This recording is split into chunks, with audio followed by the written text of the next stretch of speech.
Hello everyone, thanks for attending my talk.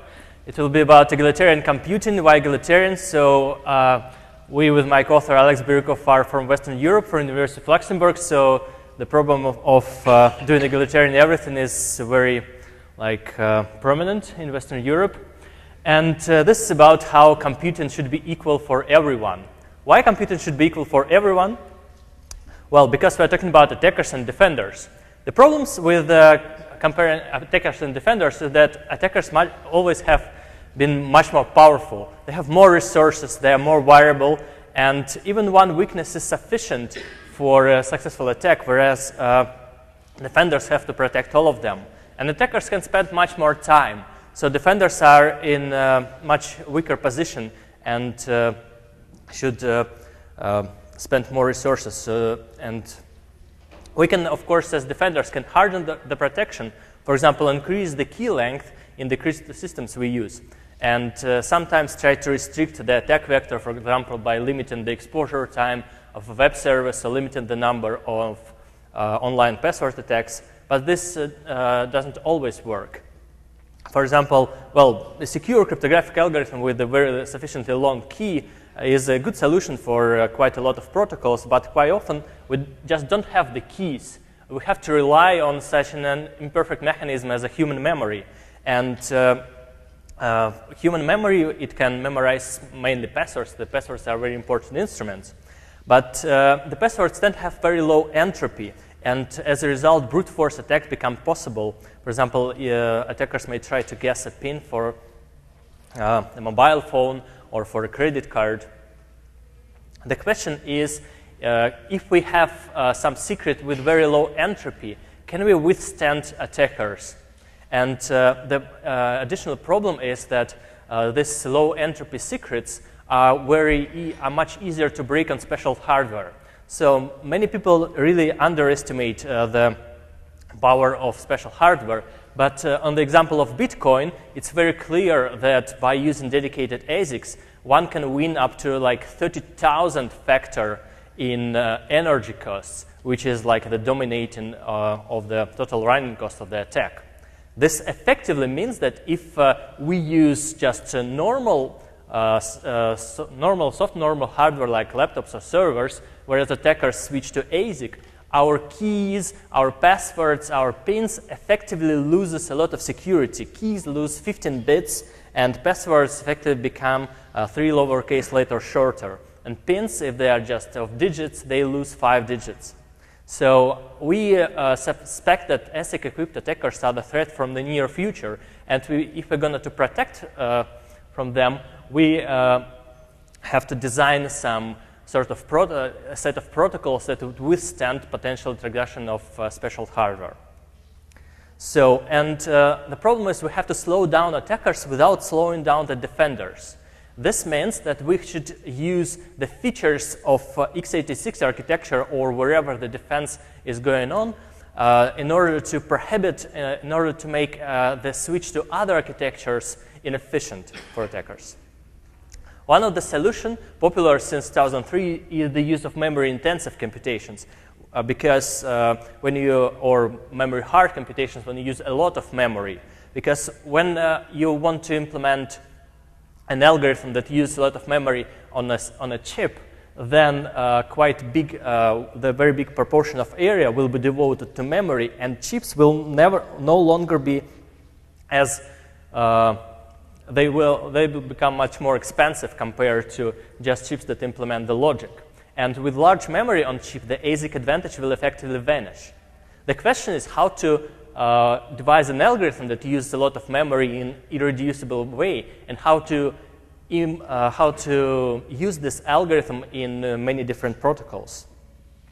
Of course, when we talk about the algorithm that uses a lot of memory, this amount of memory cannot be reduced.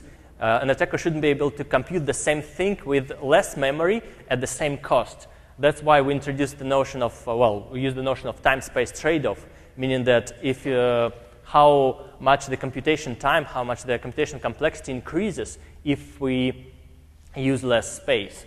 And there can be different sorts of trade-offs, linear trade-off means that time and space can be traded equally, meaning that an adversary can use smaller chips but for longer time, and efficiently he could save on the design costs. So linear trade-offs are not desirable. We need something better. We need f to be super polynomial or even better. So some earlier works of using memory hard functions for increasing the security of practical protocols is one of our earlier design Argon 2, the memory hard hash function, the winner of password hashing competition. So the idea is to, when you hash passwords, use as much memory as you can in an irreducible way. And apparently, after many investigations, the time-space trade-off is sort of exponential. So when you reduce the space, the logarithm of time is equally traded for the inverse of space, so that the time increase is exponential of the space reduction. Another example is the design of so-called Equihash. It's memory hard proof of work. So the proof of work you know from the previous talk on bitcoins.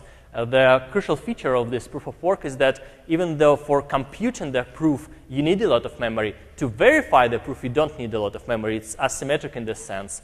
And with fast verification, the idea inside is the generalized Verdi problem. Exactly, you need to find a solution to the 2 to the k XOR by playing with the different x1, x2, and so on, which are all hashed and XORed together. You should get a 0 string. And interestingly, that a proof that shows that you have used 700 megabytes is only 120 bytes long and takes about 2 seconds to find. So interestingly, but not the topic of our talk, that almost any NP-complete problem is a good candidate for memory hard proof of work. The egalitarian computing concept is about using memory hard primitives in different areas. Because, well, the problem, the word egalitarian comes from the original paper on Bitcoin, where it was dreamed that every user will be able to mine Bitcoins on his own laptop. This is apparently not the case. The Bitcoins are currently mined on the huge farms attached to hydroelectric power plants or some places where you have cheap electricity, and apparently only a bunch of people control a huge amount of mining power in the world. So Argon 2 made password hashing more secure, but apparently with using a lot of memory, you can make other protocols equally secure.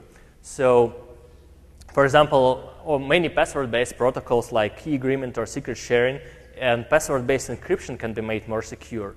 Proofs of work can be improved even compared to Equihash if we use memory hard proofs of work, because they will allow, again, users of regular laptops, regular desktops to mine and be competitive on the market of cryptocurrencies. Even client puzzles for denial of service protection can use a lot of memory, meaning that adversaries with special hardware cannot compute these client puzzles more efficiently than regular clients.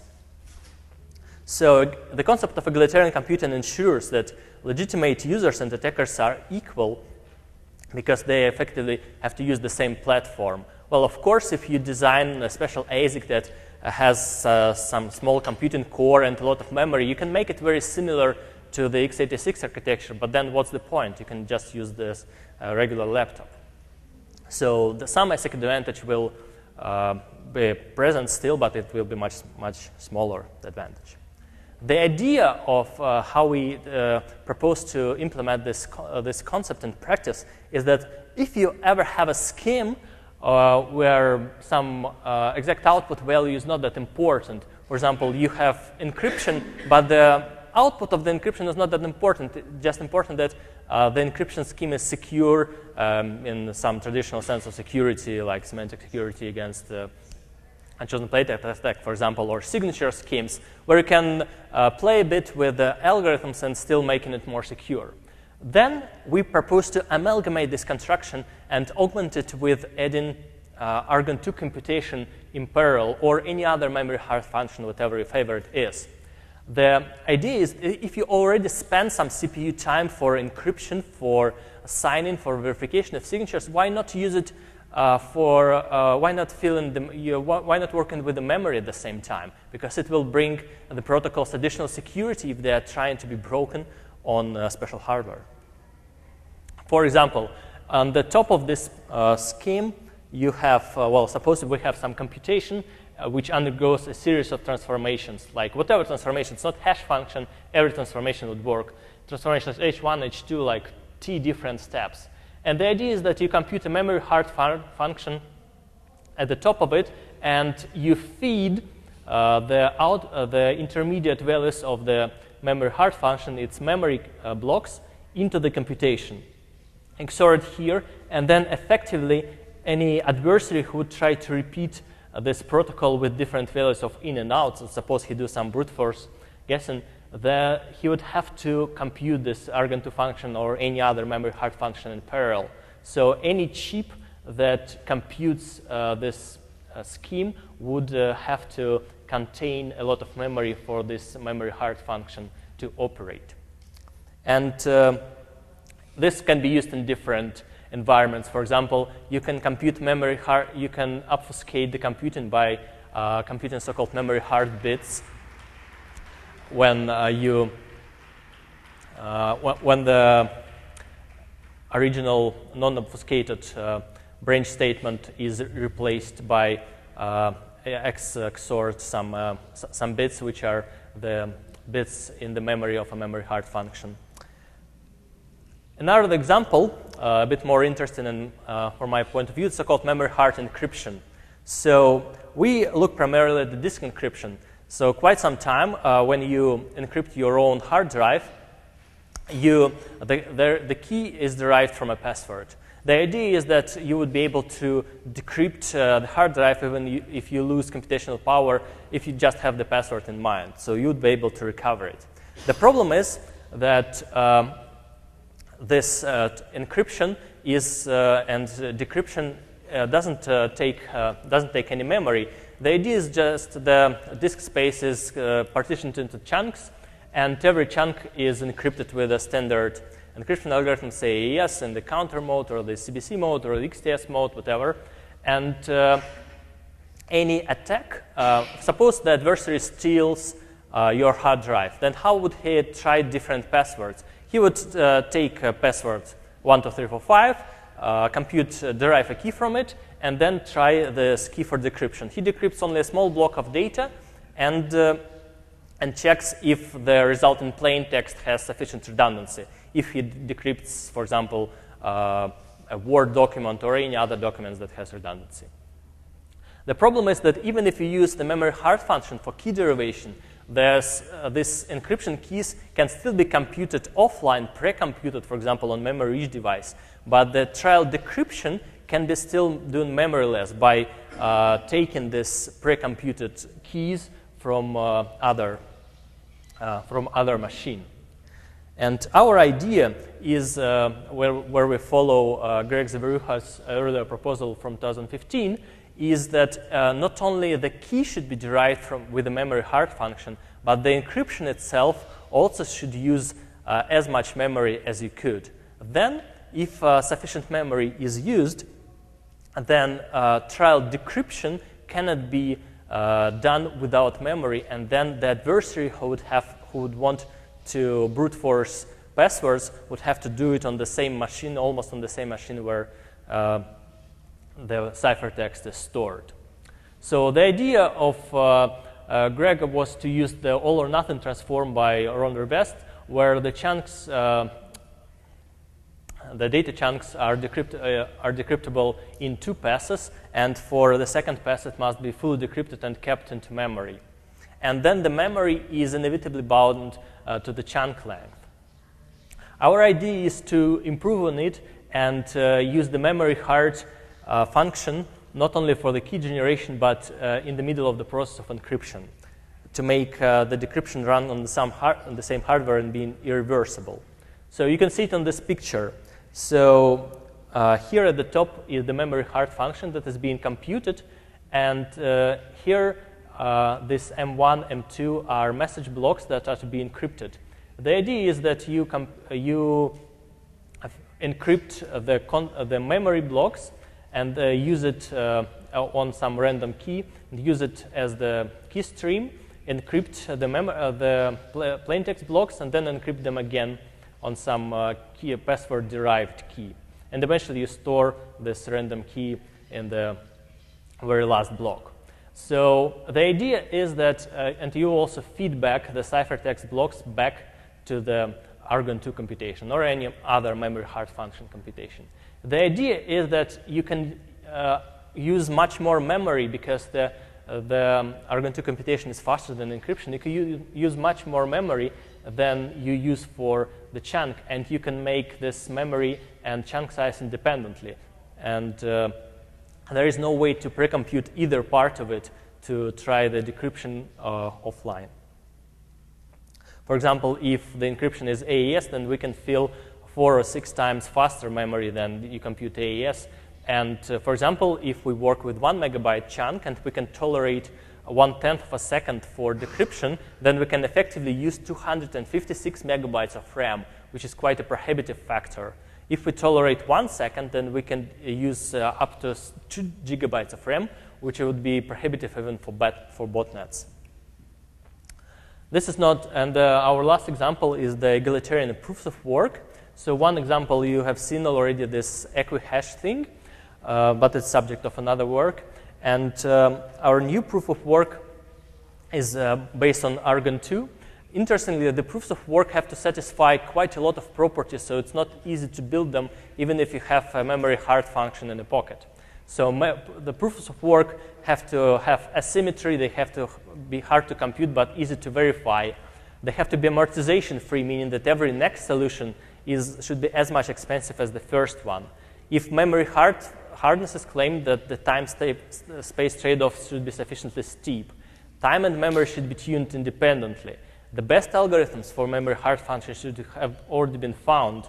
And also, interestingly, that the progress-free property, that chances to find the solution do not accumulate over time, so that the solution finding is some sort of stochastic process, some sort of Poisson process, where every time you do, every small portion of a second you do computation, you have non-zero chance to find it. You cannot spend 10 minutes to find proof of work because it would stimulate centralization among cryptocurrency miners. And it also be ideally parallel friendly, meaning that if you employ multiple cores, they will not your implementation will not be more energy efficient.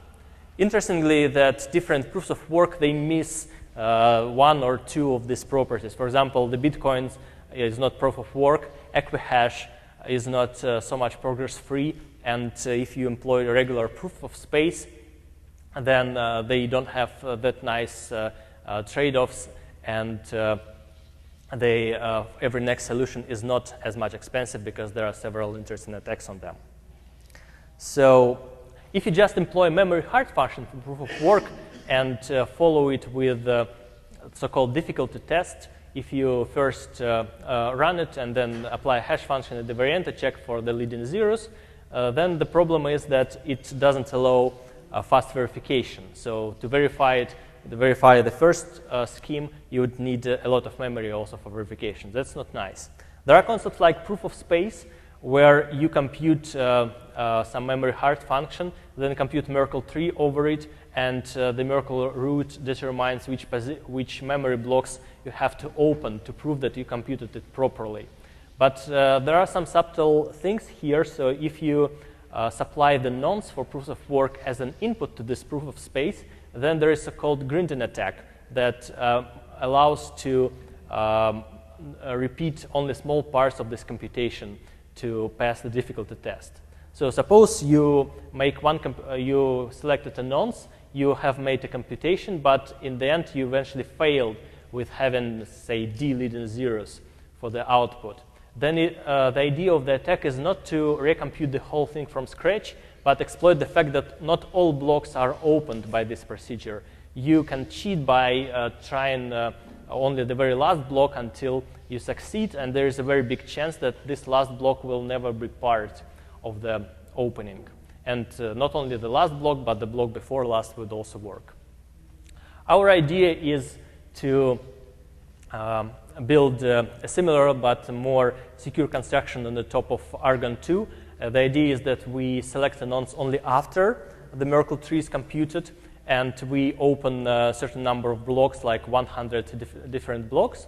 The thing is, the parallelism is still possible here, but since we select and open random blocks here, any parallel implementation of this proof of work would have to have a very high memory bandwidth with random access to memory. And this problem is considered to be hard, so even the best GPU do not have a memory bandwidth more than 1 terabyte per second.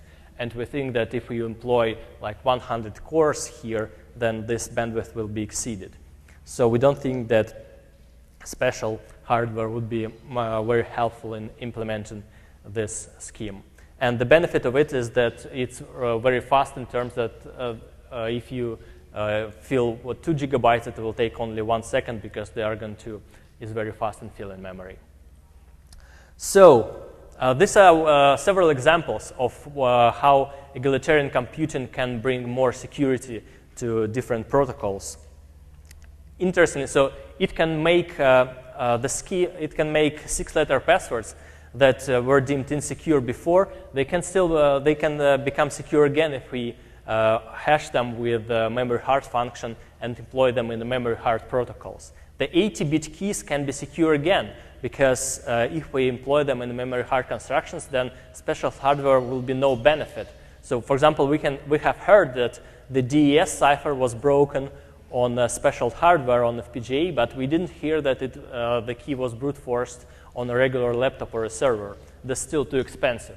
So denial of service attacks are also made harder with this concept, and blockchain users can again be regular miners. So this concept, it suffrages a lot of users and make finally the defenders equal to the attackers and make our defenses much better. So very similarly to as it happened more than 100 years ago, the concept of egalitarian computing will hopefully bring more security and more equality to regular people. Thank you.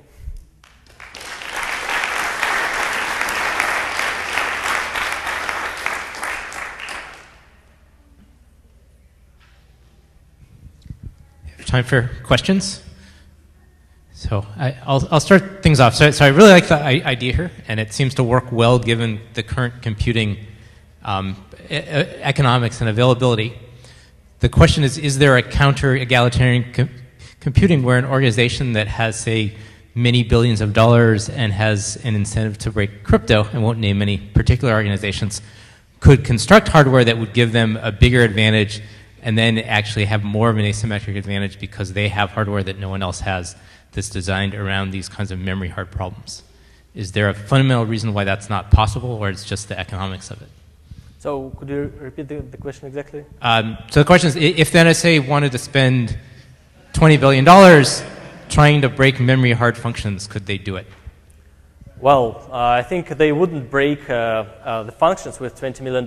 They can build hardware that be very close to regular servers, but it will be efficient by a small factor, maybe by the factor of 10 or 15. So it will probably not worth the cost. That's the whole feature. So the special hardware will still be slightly more efficient, but not to the extent that it will worth billions of dollars spent for this purpose. So is there a fundamental reason why building there couldn't be a design for special hardware that makes these memory hard you're not designing a custom ASIC now. There's a lot of history in building custom ASICs to make straight line computation more efficient. Why someone with enough resource couldn't do something to make large scale memory access more efficient? Well, no fundamental barrier probably, but if such construction appear in the future, I think we'll. I do not have any inside information that the NSA is working on this, so I think we're safe for a while. I think it I hope so. Makes sense given what we know now. So thank you. Any other questions? So do we have a speaker for the fourth paper? Yes. Sorry. Thank you, Dmitry, again.